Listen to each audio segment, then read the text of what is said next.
What's going on, YouTube? Wanted to first off give an apology for taking a couple of weeks here to get back to the bench. Went to the James Dean and Ducktail Run festivals here a couple of weeks back, and then last week also didn't get the chance to get back to the bench, but looking forward to kind of a job career change here in the next few weeks, and at that point I should be able to start making more regular videos for you guys, so I should have a lot more time at the bench. Anyways, getting back to the Tiny Lund 64 Galaxie build here. As you can see, might be able to tell it's kind of hard with the light as it is right at the moment, but I was able to get another layer of the Gravity Colors gloss on.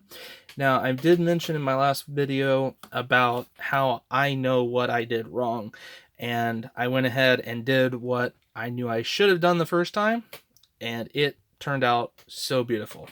Obviously, there are still kind of pits and divots in the gloss coat from my prior mess up. I did use my Flory Models sanding sponge here, along with some other sanding pads, just to kind of try to scuff up the edges, smooth over the edges, get it down to where it was a semi-smooth transition with those craters in the original gloss work. Did that here over the last couple of weeks, and then tonight was able to lay it down again, doing this in 3 coats or 3 stages. The first stage was a very light dust coat, using my dual action airbrush here, just light little bit, quarter bit of paint to full air, just again, very light and dusty. Let that sit for about 5 minutes, came back, and the second coat did about a half pull on my airbrush to give it, a little bit of a wetter coat, but still, not really just dumping paint onto it until I knew how it was going to adhere. Once that had set for another 5-minute period of time, came back and did almost full bore 75 to 100% paint to air mixture ratio there. So it was about 100% of paint going through, and just to kind of give it a really wet coat. And at that point, it is done. I've got the airbrush cleaned out now, so we'll get this under a cover here in just a moment, but wanted to show you. It, like I said, is still not perfect. You might be able to see, if I can get it to focus correctly, on that quarter panel with the competition, proven, a Holman Moody area around the 410, it still is a little pitty. I've tried to do the best that I can, but it is what it is. It's not going to be perfect. It never will be. And so I've just kind of come to that conclusion.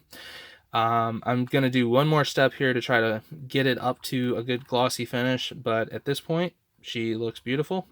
Happy with the way the rest of the car has come out, and it'll still look great on the shelf. It's just, isn't going to be any sort of competition winners. But as you can see, doing it the way that I did it, minus a few flakes and divots where, it had problems before, that gloss coat really looks nice. And so now it's just giving it a few days to dry. Obviously, like I said, there's some specks and flakes in it that I would need to try to get out. And we'll use some pads for that. So I'm going to go ahead and set this off to the side before it gets bumped or knocked on the actual body. And to cover that, what I usually use is from Hobby Lobby. They have like these football clear acrylic cases. I just used the top of an old one, sorry about that, just to create a dust shield. That way it doesn't get dusty. Obviously, always make sure you set it into a place where it's not going to get bumped or anything like that. So once that cures, which will take a few days to do, I'm going to come back with this Meguiar's system here. First one I'm going to use is the compound. And to apply that, instead of using a Dremel, which has a really high RPM range, I have a small little drill that I picked up off of eBay, cheap China DC drill. I have a power supply that came off of an old HO train set, and it really works well with this motor. This motor doesn't have a lot of excessive power, so when it's running, you could easily stop it with your thumb. Like, even at 100%, you could just do that and it would stop. Obviously, you never want to try that with a Dremel or anything like that, but this one just has very low power, which is great because of the fact that it won't heat up the plastic. It also runs down to very, very low RPMs. So I'm going to use just a chuck like this just to kind of get the polishing wheel out very far away from, my actual hand, from this part here, because if this touches the model, it's just going to chew it up immediately. But we'll use a cloth wheel with the compound first, just to try to kind of buff out some of the orange peel that is on it, along with try to smooth out some of the actual just gloss coat itself. Probably for some of the parts where it is kind of sticking up, I'm gonna use little tiny sanding pads like these. I also have some sanding sheets just to get rid of those high spots. And then, like I said, run through the compound. Once that's on and done, then I'm going to come back with the polish. So that will probably take, like I said, or be here in a couple of weeks before I'm able to get to that. I just want to make sure that that clear coat is 100% dry before I touch it. And also I'll be off on a business trip here in about 2 weeks, which is actually going to be a good thing because I will be having the evening time with not a whole lot to do. So I'm going to be taking my dual monster trucks, or my dual truck builds, and really trying to get those cranked through. I want to get the Hemi built up and get that not fitted into the chassis, but at least soft fitted again, just to make sure that it does fit. See what adjustments I'm going to need to make to the transmission support balance.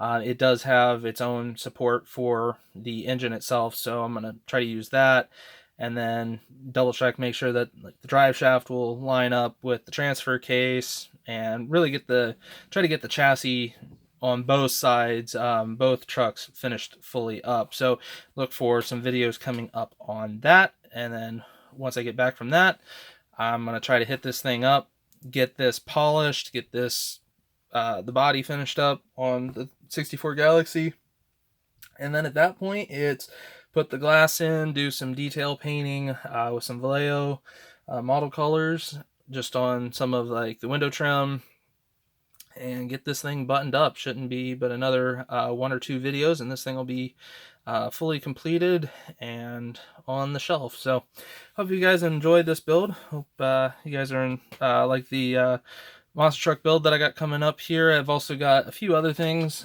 This is a kind of a test bed that I had done, just to kind of give you a little advanced preview.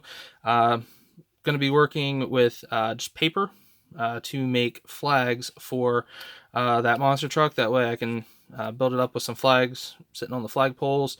I have a whole bunch of different ones, and I'll show you how I make those in that build series as well. So a little teaser and preview of what's to come.